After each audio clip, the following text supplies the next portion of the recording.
యేసుక్రీస్తు శక్తిగల నామంలో మీ అందరికీ శుభములు.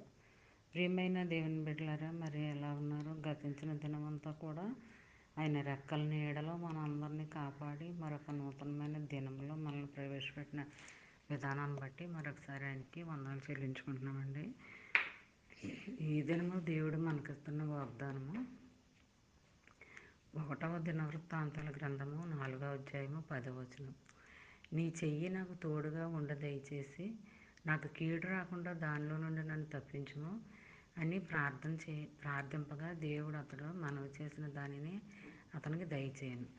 మరి ఇందులో ఆదరణకరమైన మాట ఏంటంటే, మరి నీ చెయ్యి ఎప్పుడు నాకు తోడుగా ఉంచు ప్రభు అని మనం ప్రార్థన చేసుకోవాలి, మనం అడగాలి. వాగ్దానం చేసావు కదా, నీ చెయ్యి ఎప్పుడు నీకు తోడుగా ఉంటుందని వాగ్దానం చేసావు కదా, మరి ఆ వాగ్దానం నా జీవితంలో జరిగించు ప్రభు, ఎందులో ఏ కీడు రాకుండా నన్ను తప్పించు ప్రభు అని మనం ప్రార్థన చేసుకోవాలి, దేవుడిని అడగాలి, దేవుడి దగ్గర మనం మనవి చేసుకోవాలి. అప్పుడే మరి ఇవన్నీ కూడా మనకి దయచేస్తాడు దేవుడు. మరి అలాగా ప్రార్థన చేసుకుంటూ దినమంతా మరి సమయం ఉన్నప్పుడు చిన్న వాగ్దానం ధ్యానించుకుంటూ ఉంటే నీకు ఎంతో మేలుకరంగా ఉంటుందన్నమాట. నువ్వు చేస్తున్న ప్రతి పనిలోనూ నీకు దీవెనకరంగా ఆశీర్వాదకరంగా ఉంటుంది. అంతేకాదండి, మరి చిన్న వాగ్దానం నీ ఫ్రెండ్స్ సర్కిల్ వాళ్ళకి మరి షేర్ చేశారనుకోండి, చదివిన వారు దీవించబడతారు, పంపిన వారు ఆశీర్వదించబడతారు.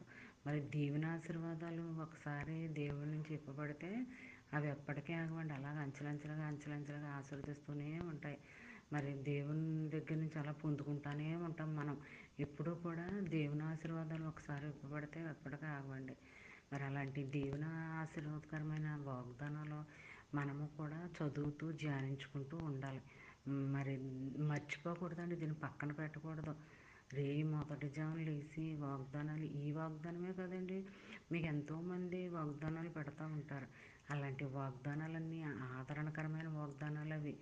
మరి నేను నీకు చేస్తున్నాను, మరి నిన్ను బాగు చేస్తాను, నీకు నేను ఇస్తున్నాను, ఇలాంటి ఆదరణకరమైన మాటలన్నీ ఉంటాయి వాగ్దానంలో. ఇప్పటికీ వాగ్దానాలకు జీవం గల వాగ్దానాలాగే ఉంటాయి. అవి మన పట్ల జరిగిస్తూనే ఉంటాడు ఆయన, మనం మనసు పెట్టి ధ్యానించినప్పుడు. మరి చిన్న వాగ్దానం మరి నీ జీవితంలో, నా జీవితంలో, మనందరి జీవితంలో జరగాలని కోరుకుంటూ గాడ్ బ్లెస్.